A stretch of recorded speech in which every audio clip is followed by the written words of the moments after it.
Hello, everyone. Welcome to a quick segment on Anti-Imperialist America. I just got finished recording a great episode of She-lilly with my comrades Cindy Sheehan and Dakota Lilly. I just want to make a quick video on some of the controversy where Pat Tilman was used on the NFL that promotes imperialism, that promotes more war. And it's my understanding that Pat Tilman was starting to lean anti-war, anti-imperialist, before he was supposedly killed by friendly fire. And I'm not sure where I heard this, but he may have met with Cindy Sheehan at one point. No, No. in that time. Okay, but maybe No. you could just, Cindy No. Sheehan, maybe you could just give me Okay. a few of your thoughts on this occurrence. Okay, so Pat Tilman was killed before Casey was killed. I think Pat Tilman was killed in 03. But he 04? Yes. Was he? Was it before Casey though? Or maybe it was a little bit after Casey. It was April 22nd. Oh yeah, so it was just like 18 days after Casey was killed. So of course at that point I wasn't paying that much attention to what was happening, but then I saw Mary Tilman, his mother, start speaking out a little bit about what happened to Pat. But Pat was an NFL player. I believe he was on the Arizona Cardinals, and he joined the military after 9/11 in a patriotic response. He was very pro, what was happening. He was pro the U.S.'s response to 9/11. So he was sent to Afghanistan, and from what I understand I never had a chance to meet his mother, even though she just lives in San Jose, which is not too far from me. But he was starting to question not just the U.S.'s involvement in Afghanistan, but Iraq. And he was shot twice in the head. And so I talked to somebody who was a sniper in Vietnam, and he said there's no way that you can, from a distance, shoot somebody in the head 2 times because they fall down. So it would have to be like some kind of double tap situation where if it was friendly fire, it was intentional because he had such a big profile, right? That if he came home and started saying that the wars were wrong, people would start listening to him. And it kind of dovetails with what happened to Casey, because a couple of his fellow soldiers at that time said that Casey was saying that he wasn't going to kill anybody, that the war was wrong, that the people of Iraq were not his enemy. And I think that's where Pat Tilman was going with his stuff. And then Casey was killed just a few weeks after he had arrived in Iraq. And so it's not surprising, like you said, the NFL is a game of war. And the Defense Department spends millions of dollars every year promoting war and imperialism on their platform. Mm-hmm.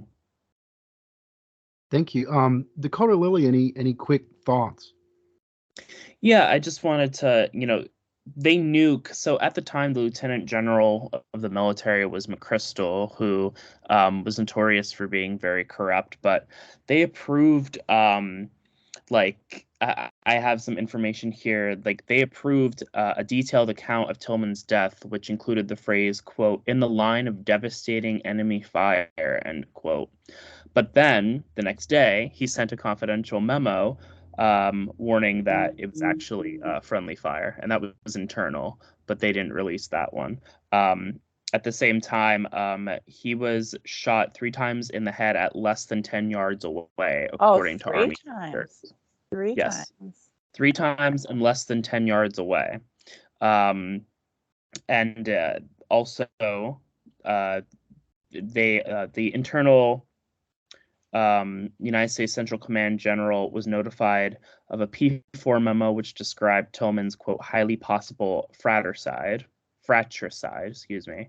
And then Pat Tilman's body armor and uniform were burned by the people that killed him in order to hide the fact that he was killed by friendly fire. His notebook, which had some of his thoughts on the war in Afghanistan included, and it was also burned. So this was a complete cover-up at the highest, all the way up to the Lieutenant General Stanley McChrystal.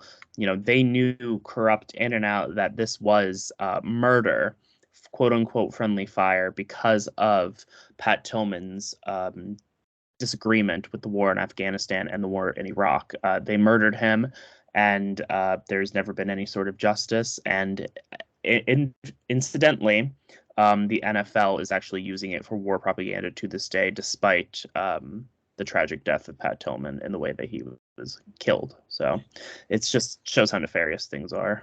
Can I just add something, Dust? Yes, go ahead. So Pat Tilman, of course, is an obvious focal point of this military hero worship, right? And so one of the big opposition to my protest was that I was undermining my son's sacrifice.